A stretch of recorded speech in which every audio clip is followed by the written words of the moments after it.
नमस्कार मित्रांनो, राजकुमार शिंदे या आपल्या यूट्यूब चॅनलवर तुम्हा सर्वांचे मनपूर्वक स्वागत.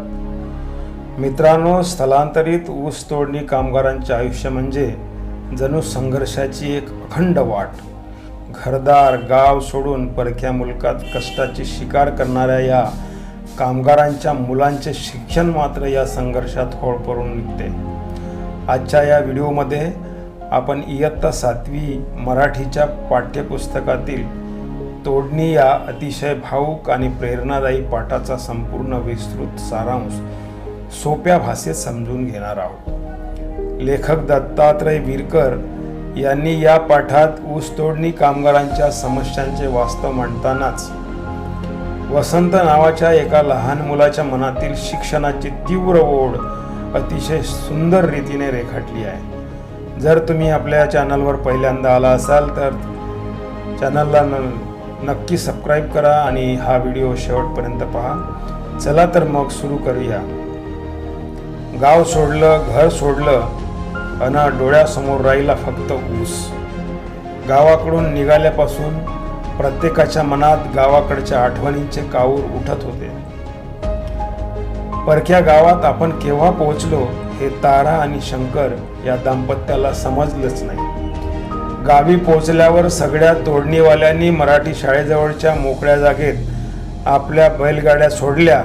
बैलांच्या मानेवरची जू खाली ठेवताच बैलांनी सुटकेचा श्वास घेतला. बायकांनी तिथेच उघड्यावर चुली पेटवल्या. पुरुषांनी बैलांना नदीवर पाणी पाजायला नेले तर मुलांनी बादल्या कळशा घेऊन पाण्यासाठी पळापळ केली. झिऱ्यावर पाण्यासाठी रांगेत उभे राहून मीरा न वसंतनं पाणी आणले. ताराने तव्यावर गरमागरम भाकरी आणि पिठलं केलं. दिवसभराच्या प्रवासाने थकलेल्या सर्वांनी पिठलं भाकरी पोटात ढकलली आणि उघड्या पाड्यावर अंथरुणे पसरून सर्वजण गाढ झोपी गेले. तांबडं फुटताच म्हणजेच अगदी पहाटेच तारा झटकन उठली. तिने पातेल्यात लाल चहा उकळायला ठेवला. शंकरने जांभई देत अंतरुणाची वळकटी केली आणि चहा हातात घेतला. तितक्यात शेजारचा दामू हाक मारतो, शंकर, अरे मामू चिठ्ठी देऊन गेलाय, थळात जायचंय. त्यानंतर शंकर, तारा, त्यांची मुलगी मीरा आणि लहान मुलगा वसंत हे सगळे हातात कोयता घेऊन ऊसाच्या थळात म्हणजे शेतात पोहोचले. आज ऊस तोडणीचा पहिलाच दिवस होता. थळात पाय ठेवताच शंकरने ऊसावर कोयत्याने घाव घालायला सुरुवात केली. शंकर आणि तारा ऊस तोडत होते तर 8वी पर्यंत शिकलेली त्यांची मुलगी मीरा आणि वसंत ऊसाच्या मोळ्या बांधत होते. दिवस माथ्यावर केव्हा आला हे कोणाला समजलेच नाही. दुपारी काम आटोपून आल्यावर सर्वांनी ऊसाचे वाडे टाकून म्हणजेच झोपड्या बांधल्या आणि आपले सामान लावले. संध्याकाळ झाली. ताराने कोपीत चिमणीचा उजेड केला. सामान लावत असताना अचानक मीराच्या हातात वसंतचे जुने पुस्तक आले. पुस्तकाचा स्पर्श होताच मीरा आनंदाने ओरडली, वशा तुपलं पुस्तक, वशा तुपलं पुस्तक. बहिणीचा हा ओरडा ऐकून वसंतच्या मनात शाळेच्या आठवणींचा लोट उसळला. वसंत कोपीबाहेर बसलेल्या आपल्या वडिलांकडे म्हणजे शंकरकडे गेला. त्याने हळूच शंकरच्या म्हणजे वडिलांच्या खांद्यावर हात ठेवला आणि अतिशय काकुळतेने विचारले, दादा, मला साळत कवा धाडणार? दिवसभर शेतात जोशात काम करणाऱ्या वसंतचा हा प्रश्न ऐकून शंकरचा चेहरा कडक झाला. तो रुक्षपणे म्हणाला, सडाबिडा काय बी नाही, बस झाली आता तुपली साडा, खाऊन घे आणि झोप. तांबड्यात तोडीला जायचं आहे, जा झोप, जा झोप.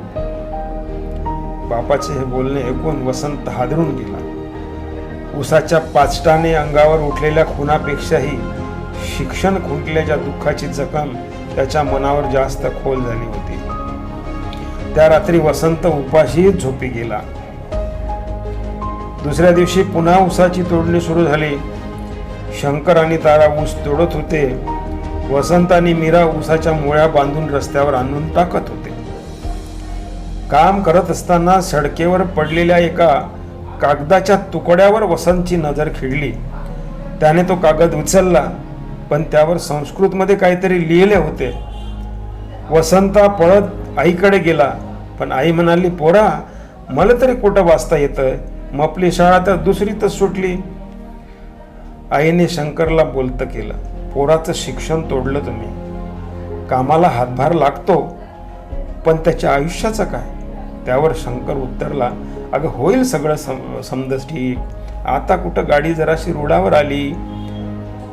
वसंत कागद घेऊन बहीण मीराकडे गेला.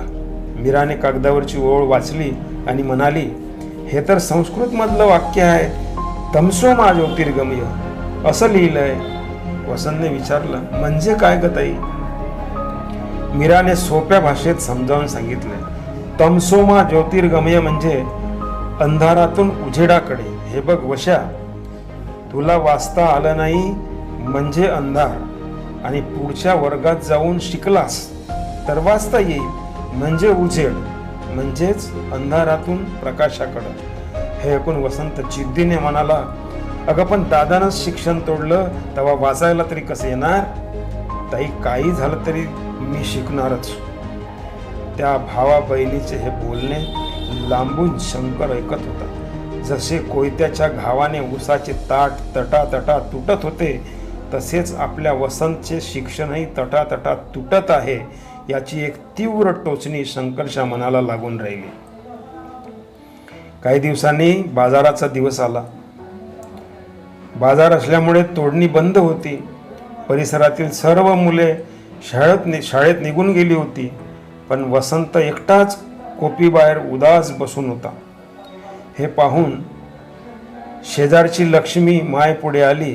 तिने विचारलं, वशा तू आज शाळेला नाही गेलास व्हैर? वसंतने कसा जाणार म्हणत नाराजीने कोपीत पळ काढला. लक्ष्मीने लगेच ताराला हाक मारली. तितक्यात बाजारातून शंकर आणि दामू आले. तारा शंकरकडे बोट दाखवत म्हणाली, यांनाच विचारा की का शाळेला गेला नाही म्हणून. लक्ष्मीमाय शंकरला म्हणाली, का भाऊजी, आपल्या सगळ्यांची पोरं शाळेला जातात, मग याला कशासाठी घरी ठेवलं? ताराने साथ दिली, थोडं पैसे कमी मिळतील, पण पोरगा आपल्यासारखा अडाणी तर नाही राहणार, जाऊ द्या त्याला शाळेला. दामू काका सुद्धा ठामपणे म्हणाला, आता पण बिन काही सांगू नकोस, उद्यापासून त्याला शाळेला धाड. सर्वांचा हट्ट, ताराची विनवणी आणि वसंतच्या डोळ्यातील शिक्षणाची तीव्र ओढ पाहून शेवटी शंकरचे कठोर मन विरघळले. शंकरने वसंतला प्रेमाने अगदी जवळ घेतले, त्याच्या पाठीवरून मायेने हात फिरवला आणि म्हणाला, आता तुम्ही सगळेच म्हणताय तर मी तरी कशाला आडवा येऊ. वसंता, ये इकडं पोरा, आता तुझ्या उद्यापासून शाळेला जायचं बरं का. हे बघ, पुढच्या बाजारी आपण तुझ्यासाठी नवीन पेन आणि पुस्तक आणू.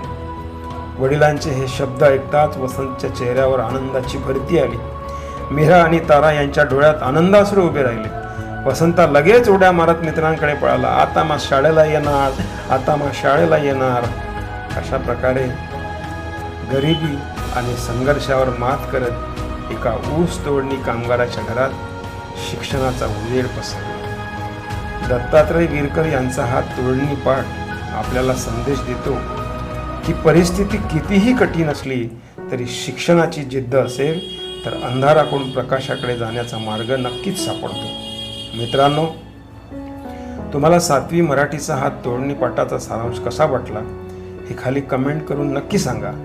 जर हा व्हिडिओ तुम्हाला आवडला असेल तर व्हिडिओला लाईक करा आणि तुमच्या वर्ग 7वीच्या मित्रमैत्रिणींसोबत नक्की शेअर करा. अशाच शैक्षणिक आणि प्रेरणादायी व्हिडिओसाठी आपल्या राजकुमार शिंदे या यूट्यूब चॅनलला सबस्क्राईब करायला विसरू नका. पुन्हा भेटूया पुढच्या एका नवीन महत्त्वपूर्ण विषयासह. तोपर्यंत शिकत राहा, पुढे जात राहा.